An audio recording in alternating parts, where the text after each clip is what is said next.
Welcome everyone. आज हम एक नए सब्जेक्ट की शुरुआत करेंगे एजुकेशन के अंदर, जिसे पढ़ते हैं हम फिलोसॉफिकल फाउंडेशन ऑफ एजुकेशन। इसके पहले हम एजुकेशनल ऑब्जेक्टिव्स को पढ़ेंगे। तो सबसे पहला टॉपिक है इसके अंदर meaning and nature of education. तो शिक्षा शब्द जो है वो संस्कृत के शिक्ष धातु से बना हुआ है और वित्त धातु से भी बना हुआ है। शिक्ष धातु का अर्थ होता है सीखना और सिखाना। सीखने के अर्थ में प्रायः शिक्षा प्राप्त करना और सिखाने के अर्थ में शिक्षा प्रदान करना है। और विद धातु का अर्थ होता है ज्ञान, वास्तविकता, उपलब्धि, विचारण और श्रेष्ठ भावना। तो विद्या विद धातु से ही बना है।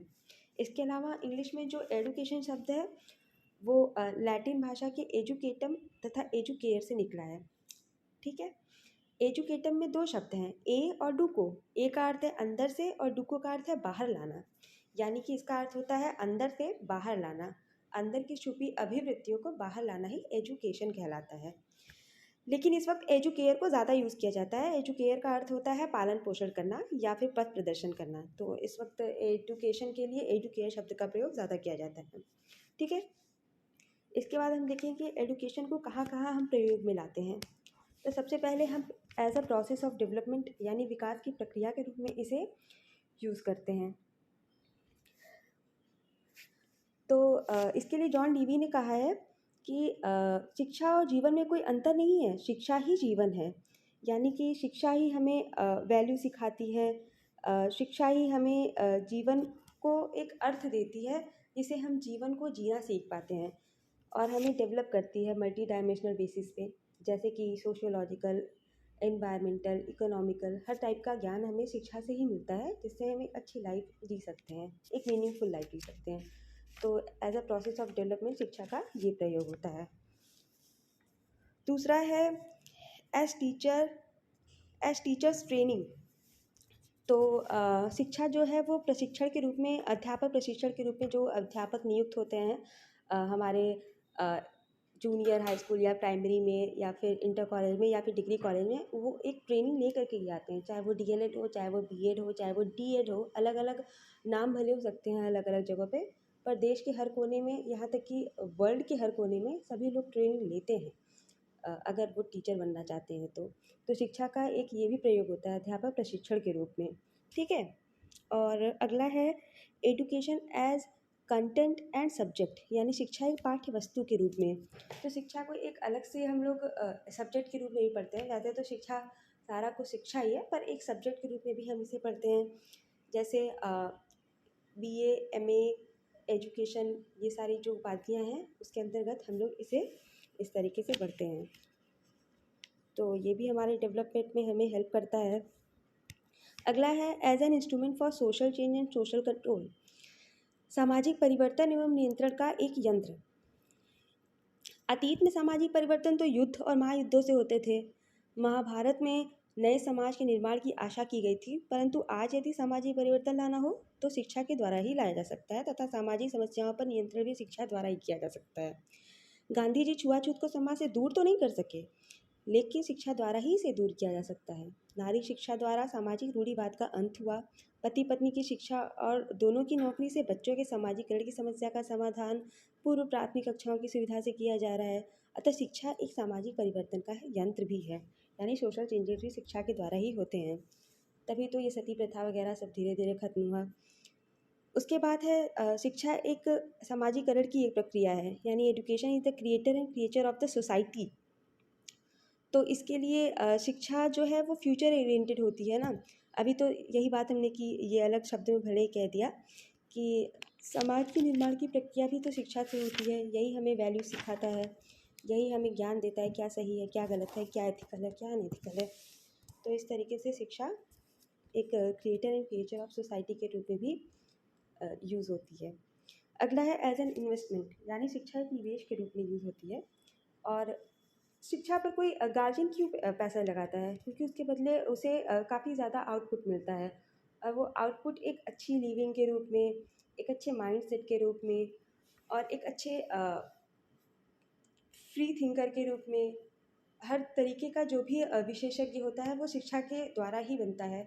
इसीलिए शिक्षा जो है, लगाओगे थोड़ा और मिलेगा बहुत, उस टाइप का ये एजुकेशन होता है, एवरीवन नोज़ इट, ठीक है। यानी कि इसमें भौतिक तथा आध्यात्मिक दोनों ही प्रकार का लाभ होता है। कॉस्ट बेनिफिट रेशियो शिक्षा में बहुत ज़्यादा है, इसलिए इसे एक इन्वेस्टमेंट के रूप में भी यूज़ करते हैं। तो ये हो गया meaning and nature of education. इसके बाद हम आते हैं नेचर ऑफ एजुकेशन, अभी बाकी था। तो बी.एस. ब्लूम ने शिक्षा को 3 पद की यानी 3 स्टेप का जो प्रोसेस कहा है बी.एस. ब्लूम ने। पहला बोला है शिक्षा का उद्देश्य, यानी कि जब भी हम कोई सब्जेक्ट पढ़ने जाते हैं, जैसे क्लास 5 में हमें मैथमेटिक्स पढ़ना है तो उसके लिए एक ऑब्जेक्ट हम बना लेते हैं ऑब्जेक्टिव, कि इस मैथमेटिक्स को पढ़ने के बाद अंत में हम प्रॉफिट लॉस और square root, cube root, LCM, HCF ये सारा कुछ सीख लेंगे। तो ये ऑब्जेक्टिव्स बने रहते हैं पहले से। उसके बाद हम सीखना शुरू करते हैं, यानी दूसरा सीखने के अनुभव जो है वो हमारा दूसरा स्टेप होता है। टीचर पढ़ाना शुरू करता है और स्टूडेंट पढ़ना शुरू करता है। तो इस तरीके से एक दूसरे से ये अपने अनुभव एक्सचेंज करते हैं, ठीक है। उसे पढ़ाने का अनुभव होता है और स्टूडेंट को पढ़ने का अनुभव होता है। उसके बाद तीसरा जो होता है व्यवहार परिवर्तन, वो स्टूडेंट में आता है। जो सीखा है उसे वो अप्लाई कर पाते हैं, तो इस तरीके से उनके बिहेवियर में चेंज आने लगता है। तो ये बी.एस. ब्लूम के द्वारा इसे इस तरीके से बताया गया है।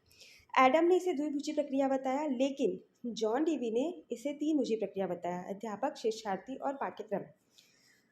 जॉन डीवी का ही सबसे ज़्यादा पूछा जाता है क्वेश्चन, अध्यापक, शिक्षार्थी और पाठ्यक्रम, क्योंकि एक फॉर्मल एजुकेशन में एक टीचर, एक स्टूडेंट और एक करिकुलम होना ही ज़रूरी है। तो बेसिकली जॉन डीवी ने फॉर्मल एजुकेशन के बाद को ही लेकर के शिक्षा को एक ट्रायंगुलर प्रोसेस बता दिया है, बस और कुछ नहीं है।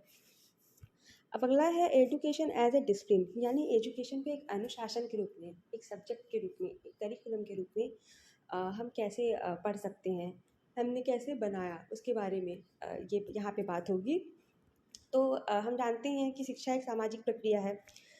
तो सामाजिक प्रक्रिया के सैद्धांतिक और व्यवहारिक 2 पक्ष होते हैं। सैद्धांतिक पक्ष का तो संबंध दर्शन तथा समाजशास्त्र से है और व्यवहारिक पक्ष का संबंध मनोविज्ञान से है।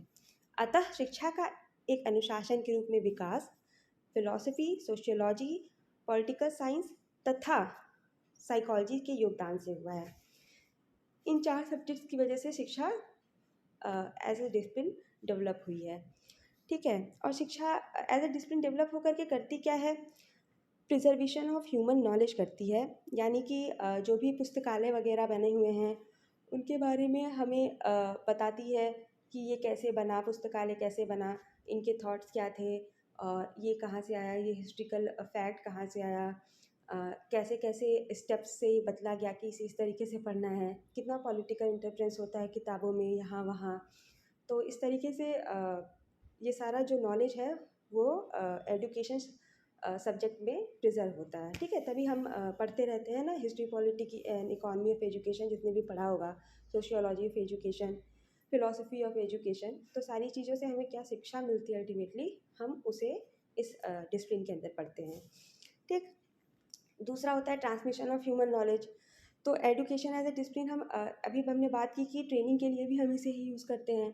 तो एजुकेशन के अंदर ही हम इसे ट्रेन करते हैं एज ए सब्जेक्ट। जैसे बैचलर्स ऑफ एजुकेशन या मास्टर ऑफ एजुकेशन, कई तरीके की असेंबलीज वगैरह से हम ह्यूमन नॉलेज को ट्रांसमिट करते हैं और इसको अलग तरीके से डिसिप्लिन बना देने से ये और अच्छे तरीके से एक दूसरे को संप्रेषित किया जा सकता है, ठीक है। और तीसरा क्या होता है, एडवांसमेंट ऑफ ह्यूमन नॉलेज। तो एडवांसमेंट ऑफ ह्यूमन नॉलेज जो होता है वो फर्दर स्टडीज़ से होता है, शोध प्रक्रिया से होता है। तो इसके अंतर्गत एजुकेशन में रिसर्च ही सबसे ज़्यादा महत्व दिया जाता है, रिसर्च को, ताकि जो भी ह्यूमन नॉलेज अभी तक बना हुआ है उसमें वृद्धि की जा सके। तो एजुकेशन एज ए डिसिप्लिन इस तरीके से यूज किया जा सकता है, ठीक है। इसका अपना शोध क्षेत्र हो जाता है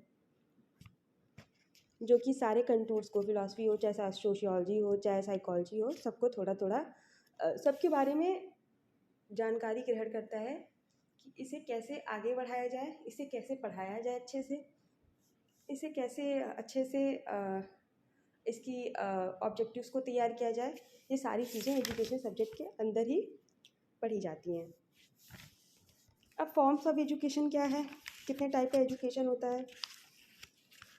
तो पहला है फॉर्मल एंड इनफॉर्मल एजुकेशन, मतलब औपचारिक तथा अनौपचारिक शिक्षा। औपचारिक शिक्षा वह शिक्षा है जो जानबूझकर विचारपूर्वक निश्चित उद्देश्यों की प्राप्ति के लिए दी जाती है। इस शिक्षा की योजना तथा ध्येय पहले से ही निश्चित होती है। इसमें बालक को निश्चित ज्ञान दिया जाता है। यह शिक्षा निश्चित समय पर नियमित रूप से नियंत्रित वातावरण में किसी विशेष व्यक्ति द्वारा दी जाती है। इस शिक्षा का मुख्य स्थान विद्यालय है और विद्यालय के अतिरिक्त भी पुस्तकालय हुआ, धार्मिक स्थान हुआ, पुस्तकें, इन सभी चीज़ों से हमें औपचारिक शिक्षा ही मिलती है। ठीक है। और बेसिकली इसका सबसे जो करंट एग्जाम्पल होता है वो स्कूल या कॉलेजेस ही होते हैं, जहाँ पर टीचर स्टूडेंट और एक पर्टिकुलर करिकुलम होता है जहाँ पर फॉर्मल एजुकेशन देते हैं। दूसरा होता है हमारा अनौपचारिक शिक्षा, जो शिक्षा हमें हर जगह से ऐसे ही मिल जाती है, परिवार से, समाज से, उसे बोलते हैं हम। वैसे तो ये बालक के जन्म लेने से पूर्व ही अनौपचारिक शिक्षा शुरू हो जाती है, क्योंकि हमारे वेद पुराणों में कहानी क्या है, अभिमन्यु ने चक्र तोड़ने की कला अपनी माँ के गर्भ में ही सीख ली थी। तो ये शिक्षा ही अनौपचारिक शिक्षा कहलाती है। ये जीवन पर्यंत चलती रहती है, घर के भीतर हो, बाहर हो, खेल के मैदान में हो, उठते बैठते, खेलते कूदते, बातचीत करते, हर जगह पे अनौपचारिक शिक्षा मिलती रहती है हमें। दूसरा है डायरेक्ट एंड इनडायरेक्ट एजुकेशन, यानी प्रत्यक्ष तथा परोक्ष शिक्षा।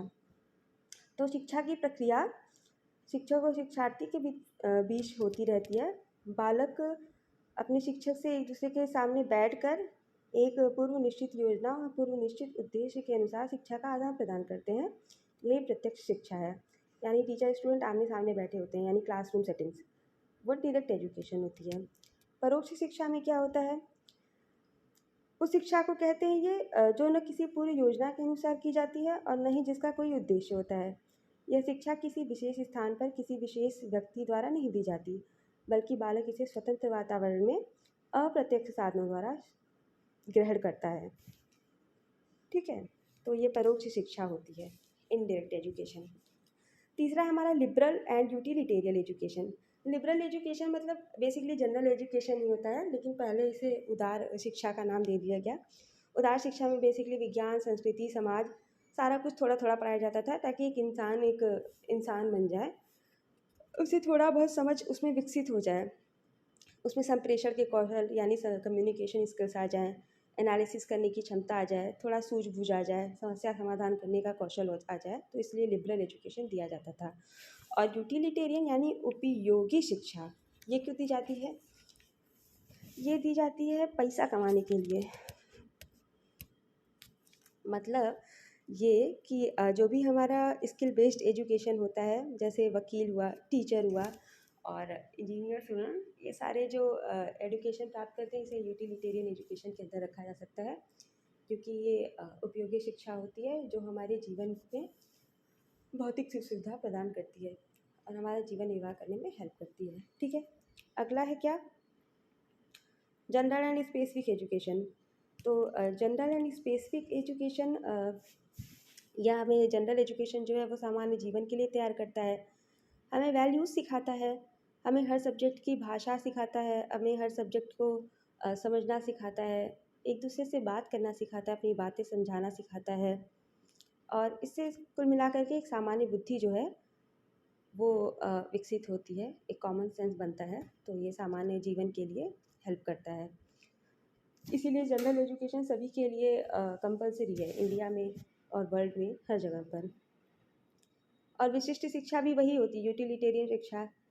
इसमें वही होता है, बच्चों को इंजीनियर, वकील, शिक्षक, डॉक्टर आदि बनने की विशिष्ट शिक्षा दी जाती है, ताकि वह एक एक्सपर्टाइज ले सकें और अच्छे से उसमें ग्रो कर सकें, रिसर्च कर सकें, पढ़ा सकें और उसे उपयोग में ला सकें तत्काल, तुरंत ही। ठीक है, यानी कि पराविद्या ही नहीं, मैटेरियलिस्टिक ज्ञान दिया जाता है ज़्यादातर इसमें। ठीक है, और अगला है individual and collective education. Individual education में क्या होता है, जैसे कि ट्यूशन्स हुए या बहुत सारे ऐसे अभी भी कोचिंग सेंटर्स हैं जहाँ आमने सामने बैठ कर के एक ही बच्चे पर ध्यान दिया जाता है। तो ऐसे इंटरेक्शन को और ऐसे शिक्षा देने की प्रक्रिया को इंडिविजुअल एजुकेशन कहते हैं। सामूहिक शिक्षा जो हमारे क्लासरूम्स हैं, जहाँ पे काफ़ी ज़्यादा बच्चे रहते हैं और अच्छे से शिक्षा का आदान प्रदान किया जाता है, उसे सामूहिक शिक्षा के अंतर्गत लाया जाता है। तो ये हैं कुछ फॉर्म्स ऑफ एजुकेशन, 5 प्रकार एजुकेशन के। इसके आगे का टॉपिक है हमारा ऑब्जेक्टिव्स ऑफ एजुकेशन, उसे हम अगले वीडियो में देखेंगे। Thank you so much.